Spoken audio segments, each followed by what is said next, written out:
인간이라는 영화가 처음 나왔을 때 다들 경악을 하고 놀랐습니다. 어떻게 촬영 기법도 그렇지만 그 아이디어도요. 참 대단했다. 인간이 녹았다가 다시 되고 뭐 목이 잘렸다가도 다시 살아나고 뭐 이거는 정말 상상을 초월하는 이런 많은 사람들이 아주 어, 즐겼던 그런 영화인데요.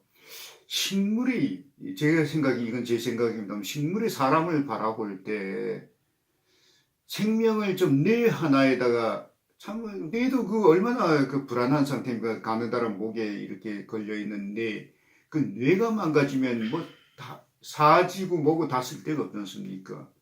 모든 생명 근원을 뇌 하나에 아슬아슬하게 의탁하고 있는 인간을 바라보면서 나무들은 무슨 생각을 하고 있겠습니까?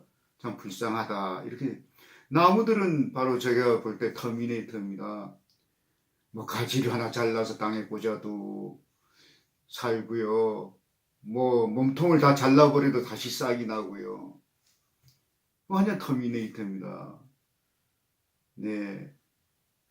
그래서 이 시간에는 좀 그런 터미네이터 같은 그런 식물 몇 가지를 소개해 볼까 합니다. 네. 자, 그림을 한번 보시면은요. 제일 첫 번째 식인화를 한번 말씀드려 보겠습니다. 현지 사람들은 분카 벤카이라고 이제 부릅니다만 그 뜻은 죽은 이제 뼈다 이렇게 됩니다만은 그 1818년에 그러니까 딱 200여 년 전에 그 영국 사람이 인도네시아에서 발견했는데 지름이 1m가 넘는 참 이런 그 그림처럼 붉은 꽃을 근데 사람을 삼키고도 남지요. 그 냄새는 아주 고약해서 시체 썩는 냄새가 나고요. 그래서 이 시체 썩는 냄새가 나니까 저 속에 사람이 빠져서 죽었구나 이렇게 해서 이제 생긴 이름이 이제 식인화라고 그럽니다. 사실 잎도 줄기도 없이 꽃만 이렇게 덩그러니 지상에선 제일 큰 꽃을 이렇게 덩그러니 피는 참 괴상한 괴물 같거든요. 이는 또 사진 한번 보십시오. 식인화를 설명드리면 또 안 나올 수 없는 게 식인나무죠. 네. 마다카스카르 섬은 정말 여러 가지로 생태학적으로 정말 중요한 섬이라서 꼭 한번 가보고 싶은 그런 충동을 느끼는 곳입니다. 네. 여기는 이제 여기만이 사는 그 고유종들이 너무나 많은 것으로 알려져 있는데 여기서 자생하는 것으로 알려진 대불추리라는 것이 있습니다. 이 대불추리는 식인나무로 알려져 있는데 최면 효과가 있는 향기로 사람을 끌어들여 가지고 피를 빨아먹어 죽인다 하는 이런 이야기가 전해지고 있습니다.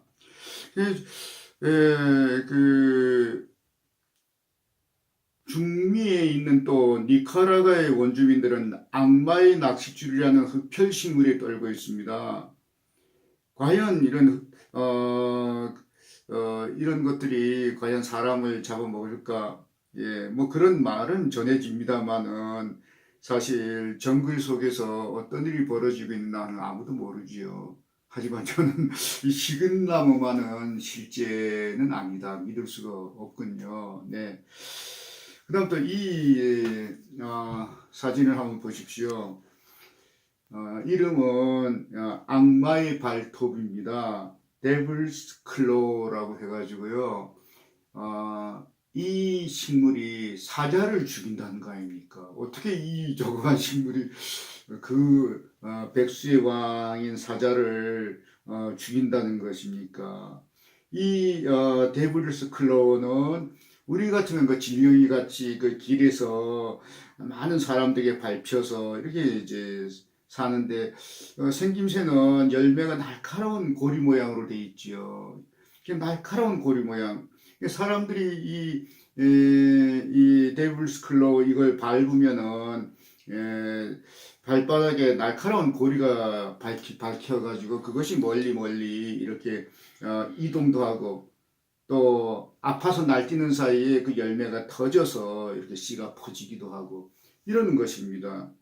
백수의 왕을 죽인다 하는 것은 이것이 이제 뭡니까 고리 같은 것이 이제 그 씨가 저 열매가 이제 사자의 어떻게 머리 같은 데 묻었다고 치면은 이 사자가 입으로 핥지 않습니까? 그걸 떼내려고 아프니까요. 떼내려고 입으로 핥다가 입에 들어가는 겁니다. 입에 들어가면은 이 날카로운 고리 모양이 입안을 돌아다니면서 온갖 상처를 내고요. 그래서 결국은 그 상처가 깊어져서 음식을 먹지 못하고 죽게 된다. 이런 이제 이야기입니다. 네. 이번엔 걷는 야자나무, 걷는다. 야자나무가 걷는다. 무슨 말입니까? 야자나무가 걷는다. 예. 그 그림처럼 지주군, 떠받치고 있는 지주군들이 빛을 향해서 자꾸 이제 나고 빛 뒤쪽에서는 죽고 해서 이 식물이 1년에 10cm 정도 이렇게 빛을 향해서 움직인다고 합니다. 네. 자살하는 나무, 자 한번 보실까요? 언젠가 국립수목원 주항로에 드릅나무라는 한 4m 정도 되는 나무가 있었는데요. 어제까지 싱싱하게 자라던 나무가 오늘 보니까 잎이 축 늘어져서 2, 3일 새에 다시 말라버리는 거예요. 야, 저거는 아무리 병에 걸렸다고 치더라도 저렇게 급사를 할 수 있는 것인가? 저렇게 갑자기 저렇게 나무가 죽을 수가 있는 것인가? 저는 지금도 그것이 궁금합니다. 저는 혼자서 이것은 자살했다. 우리 사람 같으면 뭐 생활고라든가 어떤 갈등으로 이렇게 자살을 합니다만 식물이 자살하는 이유는 뭘까? 그 사건 이후로 굉장히 저를 그런 면에서 생각하게 했습니다. 결국은 사람이 어떤 나무를, 그거는 그 드릅나무는 옮겨 심은 건 아니지만 우리가 어떤 나무들을 옮겨 심으면은 사람이 관리를 잘 못해서 죽기도 하겠지만은 그 나무 자체가 옮겨진 환경이 싫어서 자살해 버린다, 이런 생각을 전 지울 수가 없습니다. 그러니까 잘못 관리하는 것과 자살하는 것과가 겹쳐져 있다, 이렇게 생각을 합니다. 실제로 2008년도에 마다가스카르에서 우연히 발견된 거대한 야자나무가 이제 주목을 받는, 이것이 이제 자살 야자나무로 이제 인식되게 됩니다.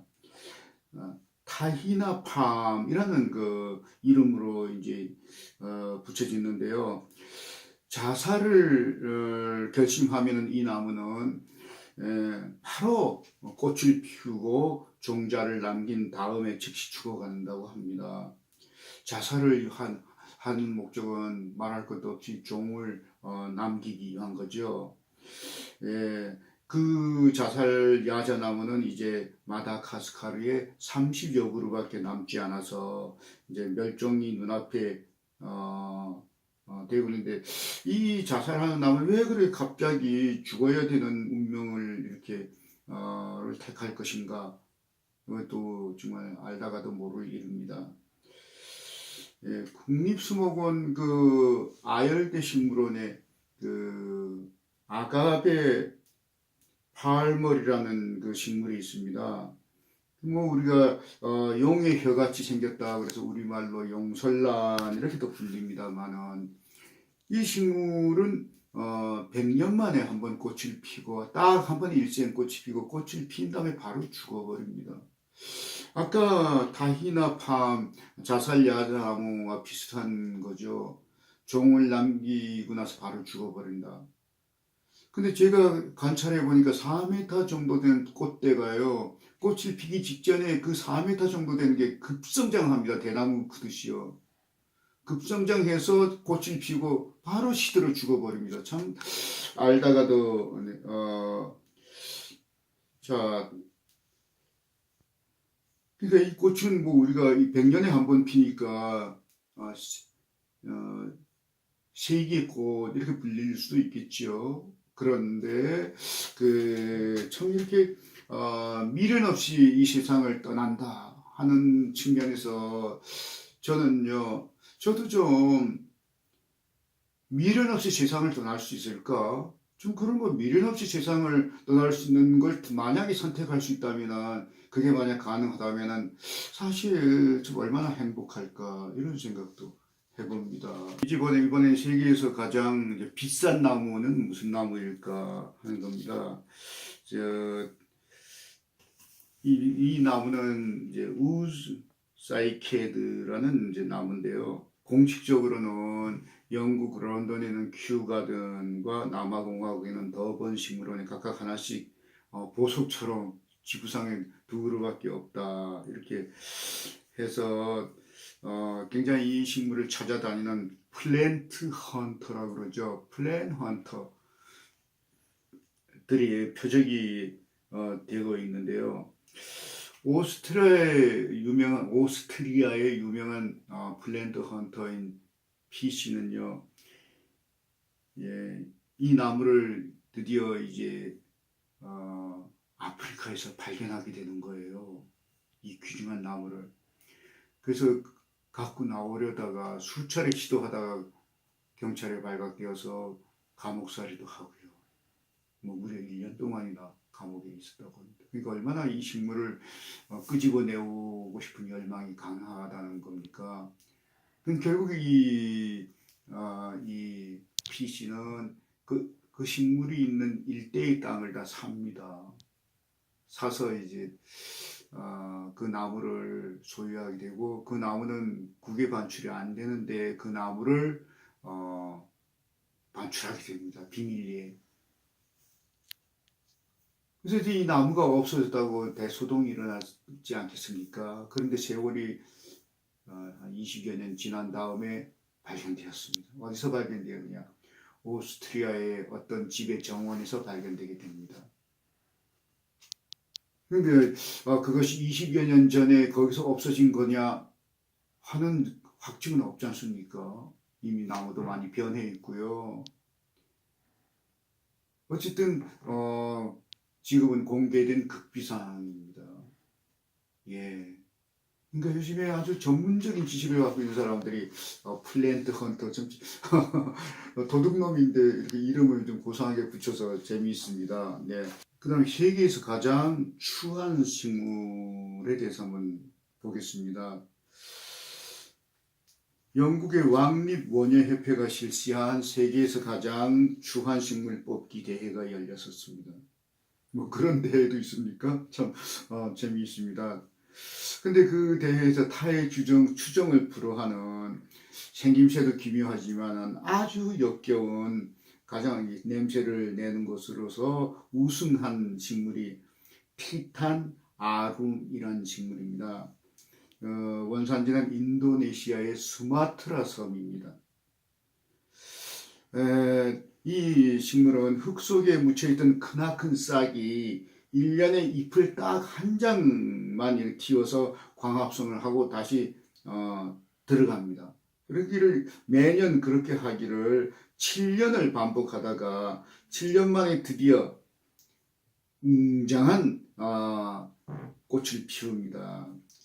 그러니까 이게 정말 너무나 웅장하죠. 3m, 우리 사람의 2배 정도 가까이 되는 거대한 모습으로 이렇게 경이로운 모습으로 무게는 100kg이나 되는 이런데 그 모양이 참 기묘하지요. 남자다운 모양 아닙니까? 네, 모양도 특이하고요. 그 꽃이 만개하면은 구토한 음식 냄새, 뭐 썩은 치즈, 정말 역겨운 냄새지 않습니까? 그런 냄새가 이제 납니다. 네. 국립수목원의 아열대 식물원에 있는 그 스타펠리아라는 식물도요, 사실 역겨운 냄새가 나긴 나지만 아마 이거는 아마 비교가 안 되는가 봅니다. 그 참 장관이죠. 특히 남자들은 자기를 닮은 모습이다 해가지고 많이 구경하러 온다고 합니다. 이번에는 인간계와 마법계에 군림하는 마초에 대해서 한번 보겠습니다.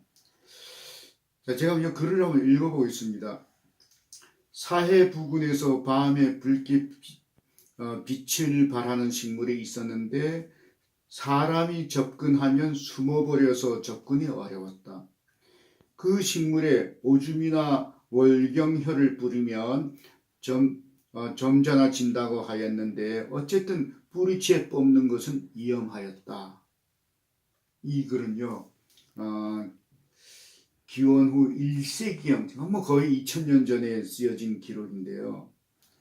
그 인간계와 마법계 어느 쪽이나 신비성과 환각성으로 압도적 지위를 누리고 있던 그 식물은 맨드레이크입니다. 뿌리는 꼭 사람을 닮았죠. 그림처럼요. 뿌리는 인간을 닮은 약효도 놀랍고요. 근데 뿌리를 뽑으려고 들면은 비명 소리가 난다고 합니다.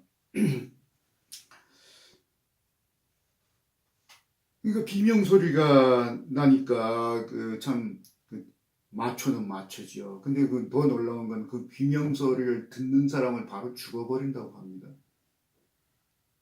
그러니까 누구도 감히 그 뿌리를 뽑을 수가 없는 거죠. 그러니까 뿔을 뽑는 방법은 줄로 일단 묶어서 멀리서 줄을 잡아당긴다고 합니다. 얼마나 조심스러웠겠습니까? 네. 그러니까 마녀를 수호한다. 그래서 이제 그 마녀를 수호한다 하는 차원에서 그 맨드레이크는 철저하게 보호되었고요. 그 보호 의식이 또 재밌는 것이 많은 처녀들을 이 보호 의식 때 죽였다고 합니다. 죽여서 바쳤다고 합니다. 마초는 지금도 물론 존재하지만요. 참 무시무시한 히스토리를 갖고 있는 식물입니다. 끝으로 이 식물 하나 소개해 드리죠. 아름다운 꽃을 피우는 부드러운 인상의 체이스 추리입니다. 수도원에선 반드시 심어야 하는 것으로 이렇게 알려져 있죠.